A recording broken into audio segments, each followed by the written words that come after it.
আমি সঞ্জু মণ্ডল কোচবিহার থেকে। আজ থেকে প্রায় 9 বছর আগে কিছু একটা করার জন্য আমি শিলিগুড়িতে এসেছিলাম। আমার শুরুটা কন্ট্রাক্টর হিসেবে ছিল না, একজন শ্রমিক হিসেবে ছিল। শুরুর দিনগুলো একদম সহজ ছিল না। সাইডে কাজ করতে করতে আমি অনেক কিছু শিখেছি। কাজ কিভাবে করতে হয়, কিভাবে কাস্টমারকে বোঝাতে হয়, আর সব থেকে বড় গুরুত্বপূর্ণ, কাজে কি করে সৎ থাকতে হয়। ধীরে ধীরে আমার অভিজ্ঞতা বাড়ে।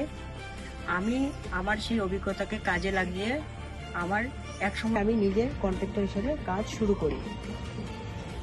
আমার এই যাত্রার একটা গুরুত্বপূর্ণ পরিবর্তন আসে।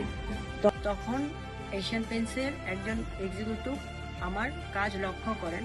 তিনি আমাকে গাইড করেন, তিনি আমাকে কাজ বুঝিয়ে দেন এবং আমাকে সহযোগিতা করেন। তার গাইডলাইন্সে এশিয়ান পেইন্টসের সঙ্গে যুক্ত হওয়ার ফলে আমার সঙ্গে নতুন নতুন সুযোগ শুরু হয় এবং নতুন নতুন মানুষের সাথে পরিচয় বাড়ে এবং আমার কাজকে আরও প্রফেশনালভাবে এগিয়ে যেতে সাহায্য করে। এখন পিছনে তাকালে মনে হয় আমার জীবনে এই সংগ্রামটা কিছু না।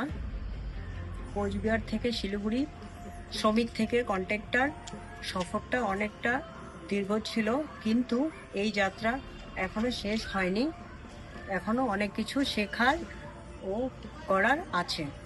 এটাই আমার গল্প।